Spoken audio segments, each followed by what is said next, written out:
Sorry. Oh, if he's going to be respectful. Yes. If he can be respectful to your way of life, it's healthier for the children.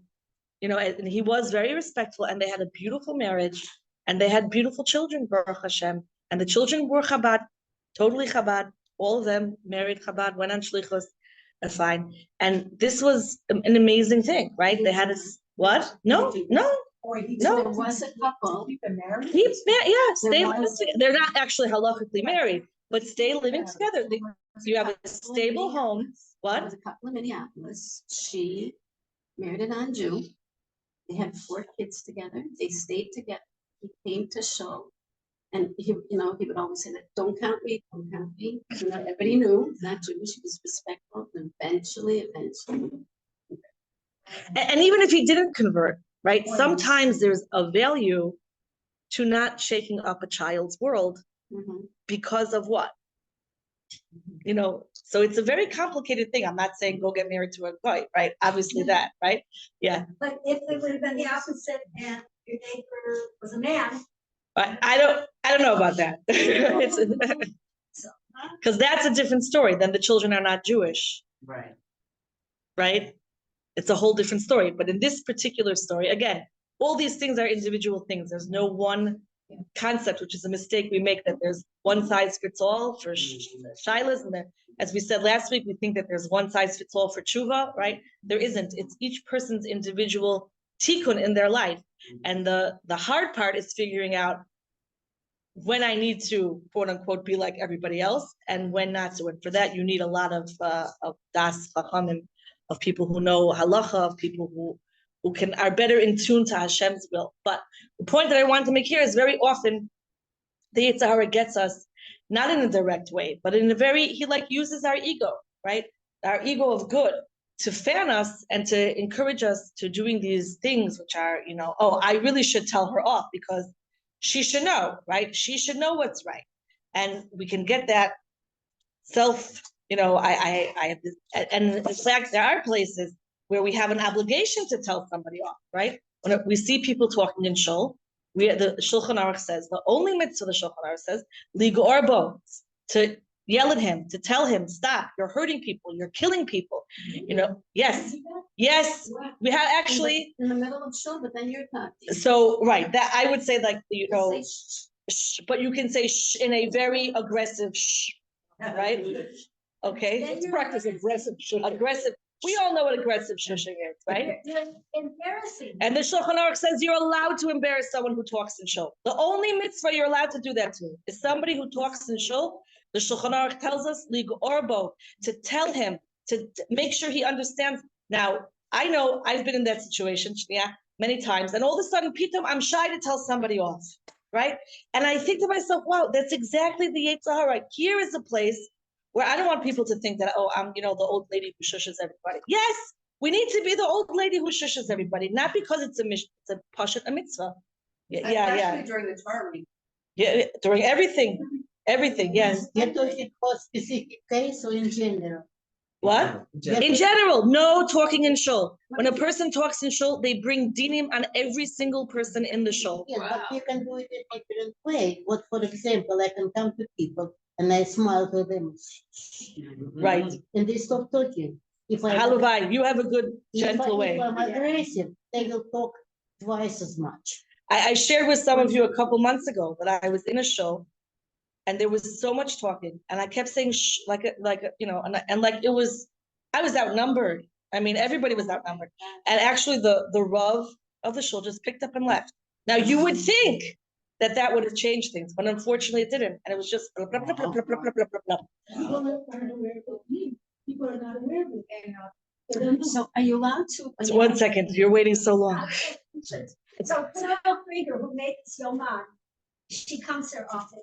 Her husband, the honored Rebbe, said, giving you a job to make sure they're quiet and shul. The nicest person on the world, all of the shows. And he can't say no to the Rebbe. So he writes up these things, little notes, no talking during services, during shul. He puts it in front of the person with a candy. Now that's a candy man. That's the shul camp. So you have the commission, but you're following the laning. Yeah. And you're looking into the Rashi and so you're sitting there together and you start discussing it. You're allowed to, you're not allowed to. No. Shh, respect. But you can say in a respectful way, not embarrass the person. If they don't listen, you're allowed to go to the next No, stage. no, but That's the Shulchan Aruch tells us. no, it's not necessarily different. It doesn't matter. But anyway, you can do it in a respectful way without embarrassing people and stop talking. This we have to stop talking, not embarrass a person. This is the If a person not doesn't embarrass listen, person, but to stop talking. Okay, What this saying? but the halacha goes further and says if that person doesn't listen, okay, you can argue with the mechaber. I'm not. Yeah. You have to also know who you're dealing with, and if it's gonna develop into more complicated fight, then you can't do it. You have to know. I don't know. I'm telling you, I don't know what the answer, because on the one hand, talking during a show, and I don't want to take up the whole time for talking during a show, but on the one hand, and I'm not good at this. I'm telling you myself, I am not good at it. Okay, I'm not good at it. I don't. It's hard to do. The same reason why I wasn't a good school principal. I'm not good at that, right? Not my talent. So here you have somebody, and it's like, okay, like really, I'm firmer, I'm holier than thou. I'm like and they don't. I mean, forget about they don't know. All right, because I'm not talking about people who don't know. I'm talking about people who should know. Okay, I'm not talking about some newcomer that came from Ascent and is here to like our chayalim who are here for their first Shabbat experience ever. People who grew up, right? So knowing that they should know better than to talk during a show. In any event, I don't know what the answer is, because on the one hand, if we don't protest and if we don't say anything, then are we being a part of it? On the other hand, as you said, if we say something and then it spirals into like, who are you to tell me what to do? And this is not your shul, then what did you accomplish? But on the other hand, you did accomplish something where you did what it says in the Shulchan Aruch by saying, in shul, there's no talking. Exactly. In shul, there is no talking. But it did not say you have to embarrass person. But the halacha does. I'm talking about my experience, not from Right. India. Like people who doesn't know anything. And I come to them and I smile to them. And you see, and they see, I'm concerned about. But those people are respectful. And people who are coming for a first time are usually very respectful. People who come to the shul, they come to the shul, they don't go to the bar. So what's the lesson? They can go, these people go to the bar, they come to the shul. So there is that desire for them to connect to Hashem. They don't know. They don't know how to. They don't know how to do it. So we can show them this step is love. Okay, yeah. What? What happens when you talk to shul? It brings horrible dinim. Is that what the Zohar Kodesh writes? They bring danger to everybody who's in the shul. No, you're right. That's horrible thing. That's what it's saying. So we have I to didn't know know. that. I mean, I was never taught to shul, but I didn't know that how serious it was. It's a very, very serious thing. So going back to Reuven, I want to go back to Reuven because we don't have a lot of time yet.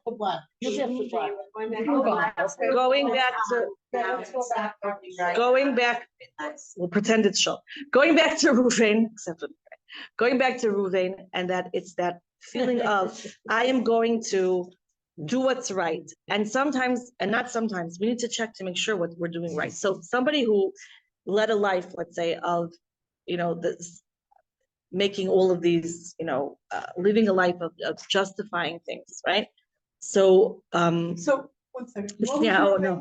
What was your things of error? He moved the beds without his father's permission. Moving a bed isn't an Yes. error. It is a direct, it is a, well, that's an avera. Kabedes avicha v'esimecha is a positive commandment. Violating a positive commandment is a sin.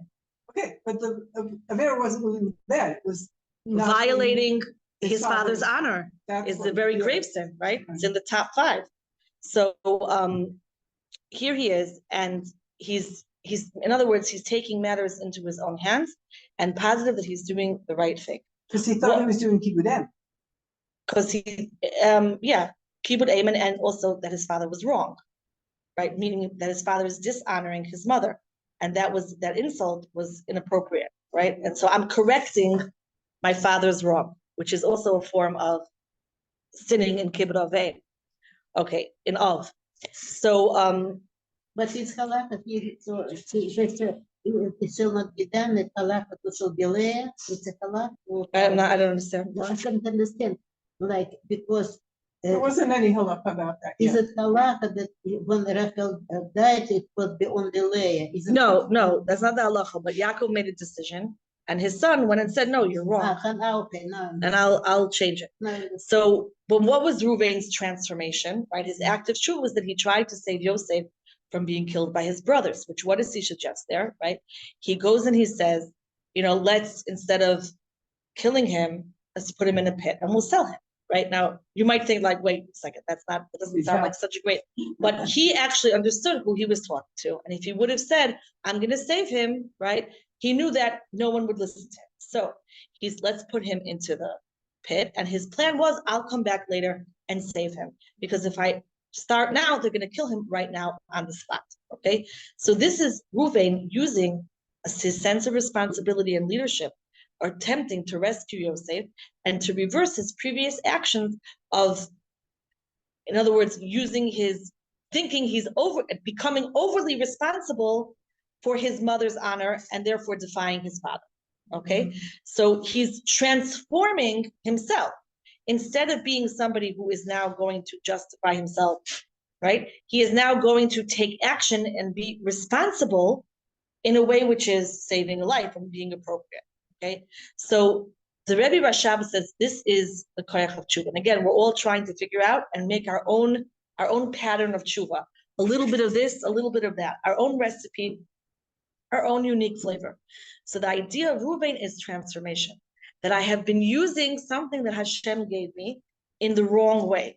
Okay, it's a little bit different than going back to our soul.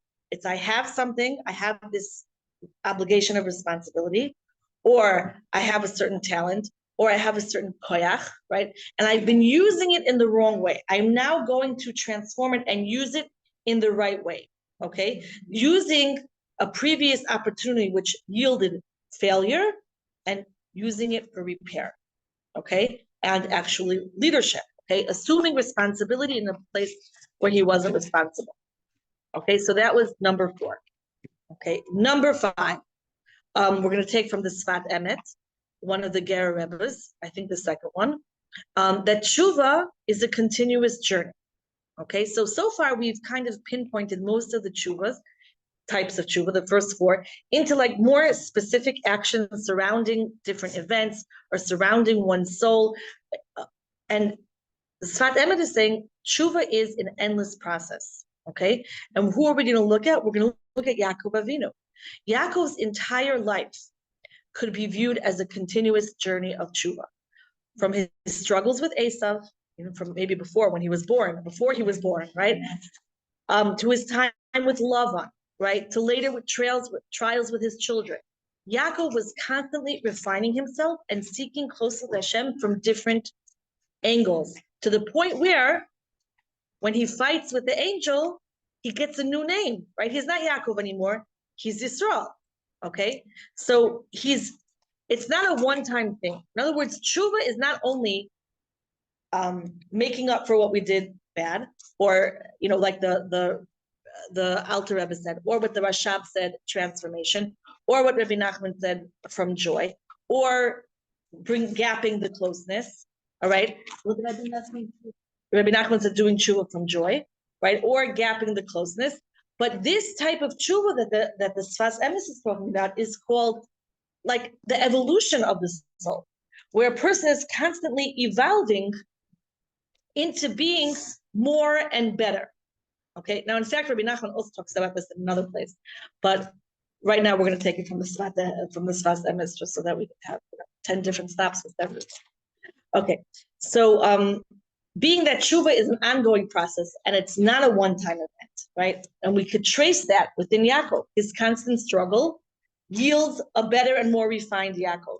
And next, it's like he's going through this journey of life and he's buying souvenirs along the way. And these souvenirs are like a more refined soul and a more knowledge and closeness of and consciousness of a kadosh Baruch Hu.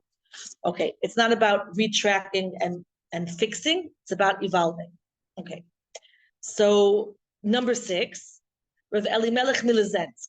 Rav Elimelech Milezensk, we're going to talk about Tshuva as a reawakening of the heart.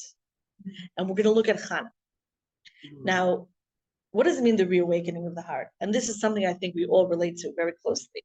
There are some times that a person could have tremendous amount of feeling, right? They're feeling, they're in touch with their feelings. It's a very emotional time. And then there are times, and sometimes we need to do this, right? We need to shut off our emotions in order to sometimes survive, to function, never to thrive, because you can't thrive without emotions. But we need to put our emotions on the side and just do. When there's, God forbid, an emergency, right? We can't get all hysterical, right? If we do, we might not be able to help. Things are going to get worse, okay? So a person in Hatzalah cannot be hysterical. When our friend comes to us and tells us about something catastrophic that happened to them, right? We can't be hysterical, right? They're hysterical. We need to help them. Our role now is to help them, right? Okay, to say it's going to be okay is not always the appropriate thing, but okay, to give them that feeling that, okay, I'm with you here with that, we're here together, right? Okay, we're here together. So if we get hysterical with them, right, and we shouldn't mistake that as coldness. That's not coldness, that's actually warmth, right? But the problem is that if we turn off too much, we sometimes forget how to turn back on. So we could have a tekufa where we have these amazing tefillos, right? Or part of the tefillah is amazing and flowing and full of love and full of feeling.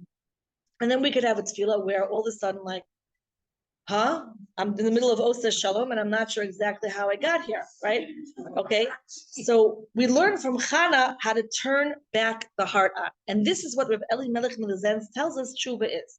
So Chana is married for many, many, many years, and she's married without children. That's enough of a painful thing. But she has her co-wife who's having baby after baby after baby. And not only that, but she's also taunting her, right? So Chana is trying to maybe stay out of having a pity party, right? Which is always very inviting, right?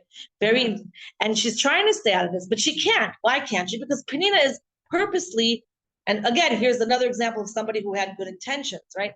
Penina is constantly dragging her in to this pity party. Oh, did you pick up, some things for your kids at that sale? Oh, I forgot you don't have kids, right? And it sounds extremely cruel to us, but what Penina was doing was, and she actually did help Chana, right? She did help her. She was trying to elicit reawakening the heart because Chana had kind of shut off. And she's like, okay, this is my lot. This is what's going to be. I'm not going to daven. I'm not going to ask. I'm not going to think about it anymore. And if it wasn't for Penina's constant poking, right, then that's what it would have been. But Penina actually reawakened Chana's heart and reconnect. That's not what we do, right? She did it for the Shem Shamayim. But what? She might have been able to do it in a better way. That I don't know, because we do name our children after Penina, which is interesting. If she would have been like not a good person, Chas v'Shalom, we wouldn't. Again, it's good intentions, just like Ruben's intentions were good intentions, but we have to sometimes check our good intentions because sometimes our good intentions are not actually going to yield a good result, and they're good intentions, but they're off, right? I think there were a lot of great people that they had a lot of really good intentions, and that's how they ended. I think most politicians, when they start, they have really good intentions. Well, it's like the road to hell is paved with I really believe. Just don't do it. You get out of the same level. Most people start out with good intentions, and we just sometimes have to really check our intentions and make sure that they're not just good for us, but good for the other people that we're with. So going back to Chana though, this was her reawakening. Her heart was reawoken. So through Penina's coldness, her heart was reawoken, which is very interesting. So Chana's intense prayer for a child is an example of Tshuva as reawakening the heart. Even though she was not repenting for a sin, right? There was no sin here. Her heartfelt connection to HaKadosh Baruch Hu expressed her fervent prayer is a form of spiritual Tshuva, realigning her will with Hashem's. So when we say to reconcile your heart with the same idea. Oh, that's a very good connection. Yes, yes. Remove the blockage from your heart. What's the blockage of our heart? That we want it, we have to be unfeeling sometimes. And we have to be unfeeling sometimes, right? If we would always feel everything, we would go insane, right? Which is, by the way, I mean, I don't want to make this as like a clout, but there definitely is a pattern of people who attempt suicide or chas v'shalom attempt suicide, chas v'shalom commit suicide, where they're extremely feeling people. And they feel the pain of the world and of other people to such an extent, which they're not able to block out their feelings and emotions to the point where they can't live with it anymore. So they, God forbid, do what they need to do, or what they think they need to do. That's also, I'm sure you've heard of teenagers who cut, right? So that's also the same idea. They can't bear the pain, right? It's just, there's extremely, extremely sensitive souls. What? They cut themselves. Yes. I've got a friend that does that. She's cut lumps out. It's extremely, usually, I'm not, right, it becomes an addiction, but Why? because they feel so much emotional pain, and they carry the pain of the world. Wow. And they're like sponges of absorbing pain. There actually is a syndrome like this, where people who they see other people in physical pain, I forgot what it's called. Empathy. No, there's like a medical syndrome for this, where it's mirror syndrome maybe, where they literally feel other people's pain. Like they can't walk in a hospital ward because all of a sudden their arm is hurting them, their leg is hurting them. Extremely, extremely sensitive souls. So we can't live like that, right? Those people live in tremendous amounts of pain. It would be nice if we could absorb the joy of other people too, right? Be a syndrome like that. That sounds a little bit better. But we all need to shut off sometimes, but we all need to remember to turn back on, right? And to be able to mostly be on, and only in emergencies and things like that, be off, okay? And that's part of the balance of life. And this is what this is her tshuva. Her tshuva was opening the heart, right? And we don't want to come to Rosh Hashanah and say, okay, we did Rosh Hashanah, we did Yom Kippur, check. There was a great story years ago in one of the magazines, I don't remember which one, that I absolutely loved. That was a story of this husband and wife, and the husband is a super yak. Now, I grew up with a father who's yak. Let me explain to you what yak means. Yak means you're supposed to be home at 6 o'clock. You get there at 5:59. You wait outside the door till exactly 6 o'clock, and then you come in, right? Oh, wow. That's because it said I would be home at 6 o'clock. 6 o'clock means 6 o'clock, not 5:59, right? Coming early is also not on time, right? You come on time. You get there everywhere a minute early, and then you wait and you're not. So the husband is a super yak, and he's coming home from work one day, and when he's leaving the office, his coworker says to him, I found that if you go on this route, then you're going to save yourself 3 minutes. And that's like candy to a yak, right? Save yourself 3 minutes. So he decides he's gonna take that route. So he gets home 3 minutes early, though. He can't come in the door because it's 3 minutes early. So he hears his wife on the phone with her sister, telling her sister that she's had it with their marriage, and that after the Chag, she is going to serve him with divorce papers. And he hears this, and he's like shocked. He thought he has the perfect marriage, right? We get along great, everything's fine. And he comes in the house at the appointed time, right? 6 o'clock. And she's all like, oh, hi, how was your day? Fine. And nothing, no clues, no nothing. And he's like, oh my God, what am I going to do? What am I going to do? So he thinks of a plan. He's a real businessman, so he thinks of this as a business issue.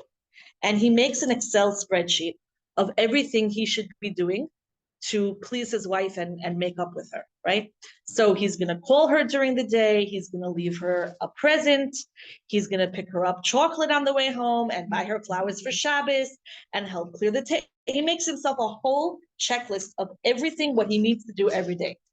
And he goes through the whole Elul, of course, the story takes place in Elul, right? the whole Elul and the whole Tkufa of the Chagim, every day diligently following his checklist and making sure that he checks the boxes, that he did everything. And she's like shocked, right? And he never told her that he gets home 3 minutes early, waits outside the door and listens to her conversation with her sister, which she doesn't know that he's listening to. And she knows her husband's coming home at 6. So every day, 5 seconds to 6, she tells her sister, okay, bye, my husband's gonna be home, right? And so he hears his report card, right? Things are getting better, oh, he's been so nice to me lately. I don't know what got over him, but all of a sudden he's like, and she's thrilled, right? She's like, I can't believe I thought to get divorced. Everything is so wonderful, and blah, blah, blah. Well, after almost 3 months of this checklist, one day she comes over to him while he's at the end of the day on his laptop checking off, and she sees the checklist. Oh. And what was her reaction? I'm a checklist to you? Like, this is just check, check, check. Like, this was all just like a business plan. Like, you just tried to rope me in, and she's fuming with him, right? What? I'm not telling you what's right and what's wrong. I'm telling you the story, right? And which I think is a good mashal, even though I don't think it was written as a mashal, but I think it's a great mashal. Check, check, check, a parable. Check, check, check, check. She's like, that's what I am, a list of, I'm on your to-do list. That's what this is about. Okay, so the end of the story is they go to couples counseling because they add that to the checklist, and they live happily, ever after, right? But I think the mashal is great, and the mashal is we have this great relationship with Hashem, right? We're married to Hashem. That's the way it's described in Shir Hashirim. We're married, and we said Chodesh Elul, every day HaKadosh Baruch was asking us, will you marry me, right? Will you marry me? Ani ledoidi v'doidi li. That's what we're declaring every day. Yes, Hashem, yes. Yes, I'm here. I want to spend all my conscious hours with you, my unconscious time with you, like when I'm, everything is you, Hashem, you, Hashem, yes. So if we make Hashem our checklist, where's the lave, right? Where's the heart? The ikar that HaKadosh Baruch Hu wants from us is the heart, is to feel it, is to, okay, I gave tzedakah today, check. I davened today, check, check, check, check. Okay, we should do that, right? We have to check the boxes. We want to do it. But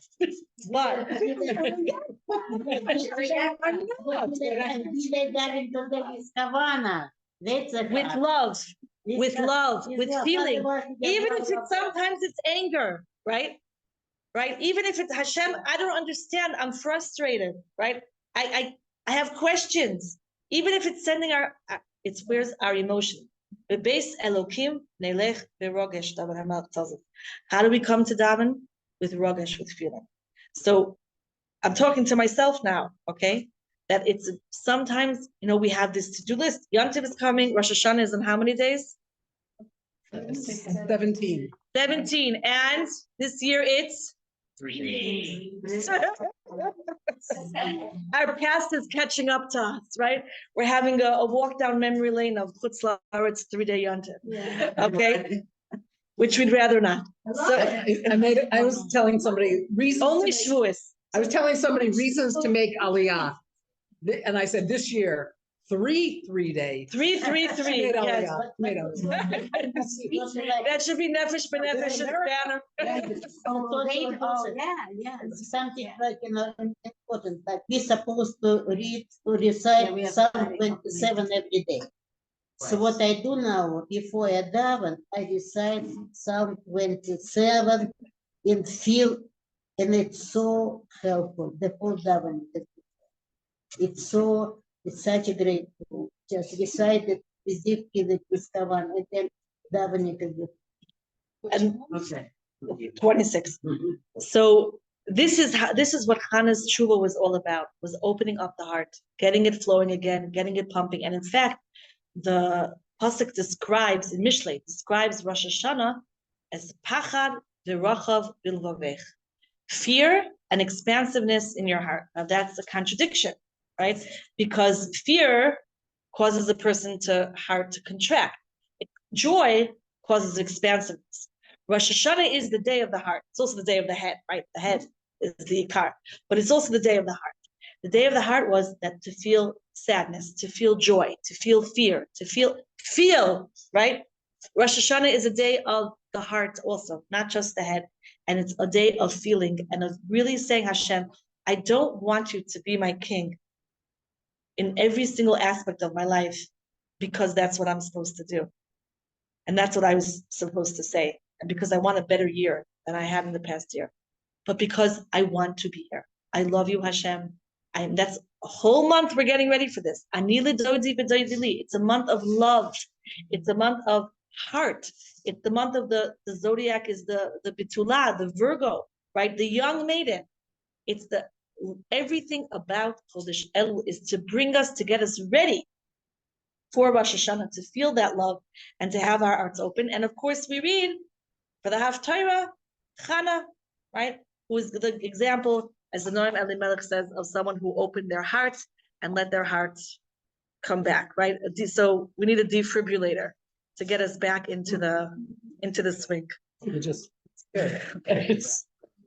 So I don't understand what it means to love Hashem. So it's very, very hard. I understand being grateful, whatever, but like love, it's like. So what is love? Love means something different to everybody. That's first of all. It's something that throughout the generations, right? I think there's this I read this somewhere. This is not my own thing. For centuries, the poets have tried to define it, and the artists have tried to paint it, and everybody has tried. The musicians have tried to explain it in music, right? And nobody can grasp it, right? So I think it means something different to every person, right? That's number one, and I think it's something which is extremely elusive on purpose, right? My guess is that, when we say we love our spouse, we love our children, we love our parents, right? What does that mean? Right? What does that love mean? Right? So why you love your child? I don't know. Seriously, I don't know. I mean, some of them I know. Some of them questionable. Right? Okay. Because yours. As you gave birth. It's I have because kacha. There's no answer. actually hormonal. There's no answer. It's Kacha. hormonal. Tell us about Kacha. it. It's like Because it Hashem put it. Why do you love your parents? Right? Because it Hashem put it inside when created us. He did the same the Torah, love your children. That's your parents, not the children. Doesn't even say love your parents. No, not that respect your parents. But you're making a very good point. It doesn't say love your children. It doesn't say love your parents because it's almost like a non-choice, right? Yes, Only your neighbor, right? And by your brother, it says al tisnes achicha. Don't hate your brother, right? That's already right. But to love Hashem, to love anybody. So the Rambam tells us, you want to know what it means to love Hashem? That's why Hashem made us all these relationships. And that's what Shir Hashirim is all about. We have parents, we have siblings, we have Rayasi, my friend, my beloved. We have all of these different relationships to teach us what it means to love Hashem. So we take a little bit of what it means to love our parents and a little bit of whatever that means. And for each person means a different thing, right? A little bit to love our parents, and a little bit of what it means to love our siblings, or at least not fight with them, right? And a little bit, from all the different loves that we experience in this world, put it into this conglomerate. Say, okay, this is how sometimes I relate to Hashem like this, sometimes like this, sometimes like this. Ki anu banecha v'ata avinu. We're your children, you're our father. You're our beloved, you're our master, right? All these different relationships that we have. So the Rambam says, this is in Perek Ava, that this, which is right next to Tshuva, right? That this is how do we come to love Hashem? That's why Hashem set the world up in such a way. Well, they say that it's that love is a verb, which is an action. But I think when Hashem wants our love, it's not just an action. He really wants us to open our heart. Like when we're talking to Hashem with our own words, or we're davening, He wants our heart to. And whatever that means for Yeah. different people. For some Yes. people, that means, who do I talk to? I can share my innermost thoughts, my innermost feelings with somebody who I feel safe with, right? So some people it's their parents, some people it's their spouse, some people it's their friend, some people it's their therapist who they pay a lot of money to, right? Every person has somebody, I hope, right? As somebody that they feel that they can actually be themselves with. Okay, and that's a tremendous amount of love there, right? That's a tremendous amount of trust. That's, for some people, that's what love is.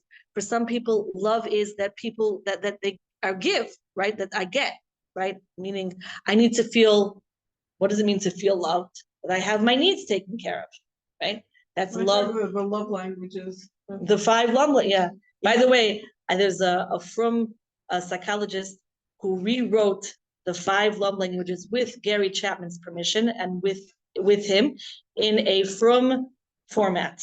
What's it called? I don't remember, but I taught his daughter and she gave it to me as a gift at the end of the year. You know, I had the book, but my books tend to grow wings and fly away. What was the And- name of the book that you mentioned last week about shame? What was it called? Somebody actually sent it to me. That one, The Shame That Binds Us. The Shame That Binds Us. you know, so we have to have related to discussion. Like a person I knew, if the mother was Holocaust survivor, become pregnant during the Holocaust, she doesn't know her father. She said, I cannot have relationship with him as my father. I don't understand what father is. So I think each of us have special connection to the brother, to a husband. For me, it's a father. So for me, Hashem is my father in heaven. Because I love my real father very, very much. For me, Hashem is father in heaven. So my feeling for my father almost the same as my feeling for Hashem. So everybody need to find an image what feel dear to the person and have connection. Talk to Hashem like you talk to your brother, to your father. It's something, it's connection, something very from the very, very heart. But everybody need to find something, an image which is dear to the person. There are ways to develop a love. If we don't feel the love for Hashem, and it's for sure because something's shut down. It's because of Hasidut, because of because of all the but it's like there are ways to break through that, there are ways to develop that. And all we have to do is for a second think about that Hashem did for me today that I got to think about all the chesed that he did the last 2 days, all the chesed that he's done for hours, and here he helped me hear Hashem, and here the gratitude, just to take a look outside and the beauty of the world, and the beauty, there's so many things that we can do in order to develop. Part of what the Rambam writes in Hilchos Tshuva. That's part of what the Rambam writes in Hilchos Ahava. It's the meaning of just doing it. It's just most of us, many of us are caught up in days to don't take time to develop things that we want to develop. Okay, so the next example, stop number 7, is Tshuva through his chadshus. Now his chadshus is like a wow word. His chadshus, renewal.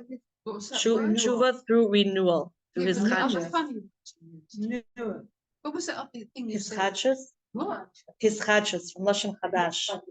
I don't know what you mean. Renewal. Yeah, but what was the other word you said? I don't know. It's the I don't renewal. think I said another word. Translate, it's Oh, renewal. Oh, I thought you His said. chadshus. What? See? Okay, let's just go. I don't know what I said. I'm not sure. I don't know what I said. I'm sorry. I'm just I'm reading from my notes. Nuna. New. Is it Hebrew? New. To renew. Renew. It's just maybe it's our accent. I don't know, or your accent, right? We don't have an accent. Right? I'm just kidding. Renewal. So Yes, renewal. So Tshuva as renewal. So Rav Menachem Mendel of Kat says that Tshuva is an Indian of renewal. Okay, what does renewal mean? And we're going to use Yonah as our example. Okay, Yonah, which of course we read on Yom Kippur, is it's really a fascinating story. It's 4 chapters, and like you could spend a year learning every chapter and not even have scraped the surface of what is going on in Sefer Yonah. There's so many mystical interpretations, and even the simple interpretations. There are no simple interpretations. And Midrashim, and we learn so much from Yonah, and we still don't really have answers. But Yonah is given, he's a prophet, okay, and he's given a direct command, very clear command, to go to the city of Nineveh and tell them that if they don't ship up, they're going to be shaped out. Or if they don't shape up, they're going to be shipped out, right? Okay. And Od Arba'im Yom, you guys got 40 days to get your act together. And if not, bye-bye, right? And he, instead of going to Nineveh, he chooses to run away. Now he's a prophet, right? It's not like he doesn't know what he's doing. He know it's and there's a very interesting long discussion. The Ramachal speaks about, can a Navi make a mistake? Maybe he made a mistake, right? And he didn't understand. No, a Navi can't make a mistake, because if a Navi could make a mistake, we'd all be like, it just can't be, right? So he knew what he was doing. He runs away, right? He has this very interesting exchange with the sailors there, where he basically admits, yeah, you're all gonna die because of me, so throw me overboard, right? And so they throw him overboard, but instead of getting what he wanted, which was to die, he gets eaten by a fish, spit out and eaten by another fish. And there, within the belly of the fish, bebetin sha'oil, he has this amazing tshuva. But what is his tshuva? If you read what he says there, all of a sudden it's like he's saying Hallel. And a lot of the psukim he says are actually psukim that we say in Hallel. He's praising Hashem.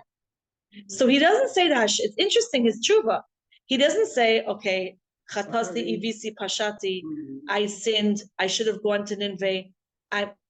That's not his tshuva. His tshuva is praise for our Kadosh Baruch Hu. It's a very fascinating idea, okay? Maybe that's what I'll talk about in the Tshuva boot camp, a little bit about Yonah.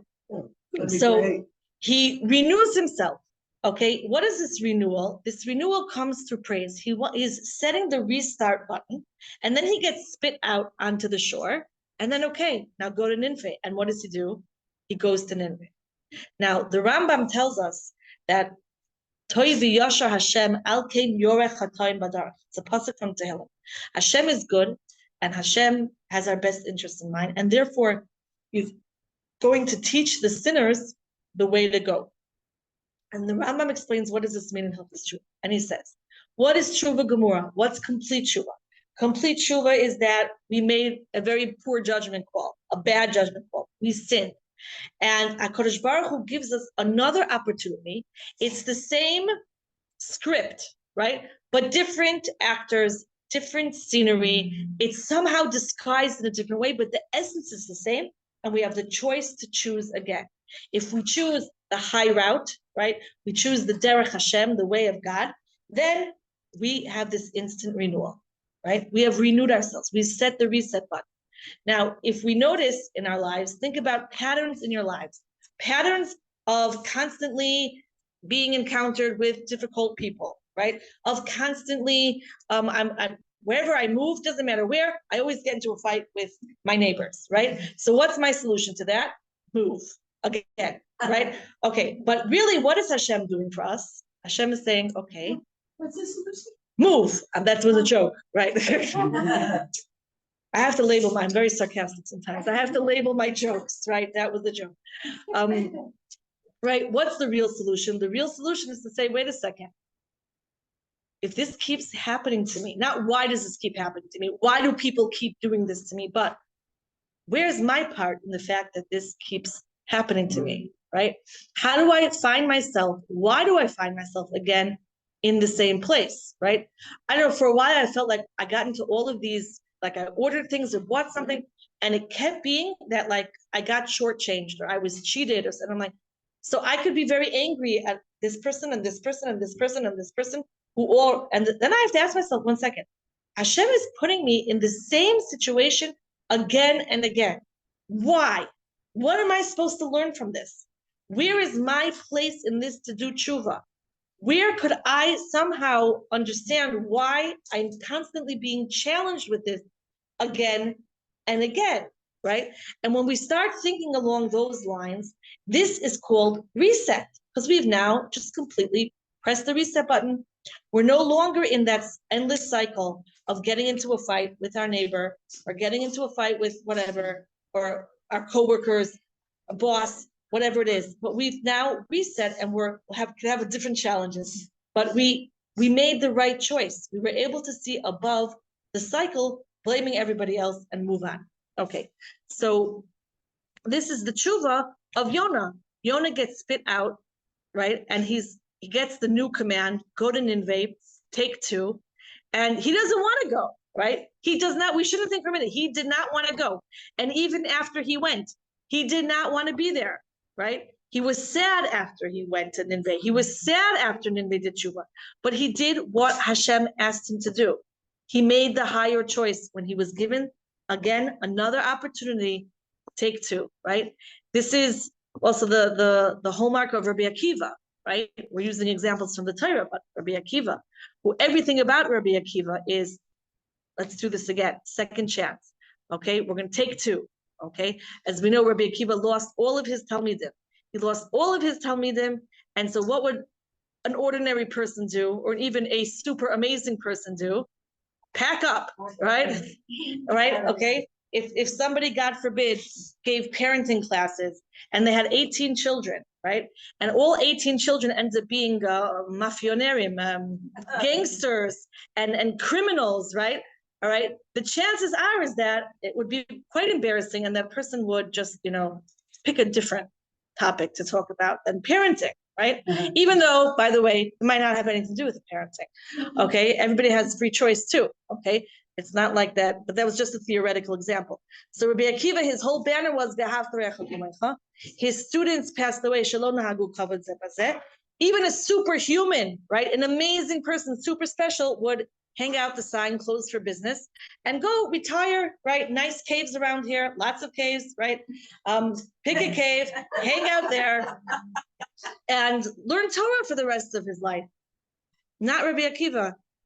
He says, he quotes the pasuk from Mishlei, La'erev al Tanach yadecha.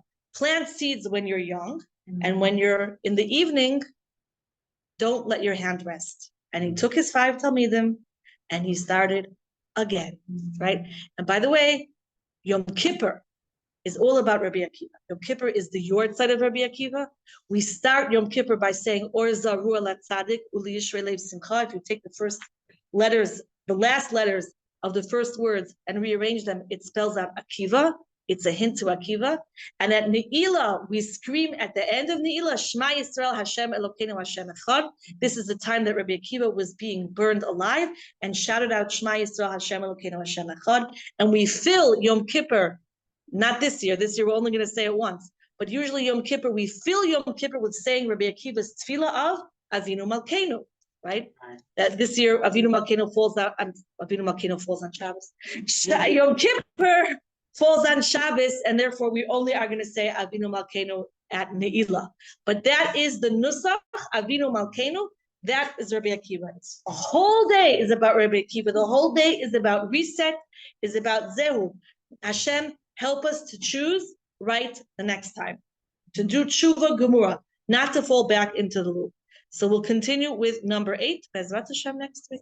Why the other one of our? Oh, that's a long story. Next time. Long story. Maybe that we'll do at the boot camp.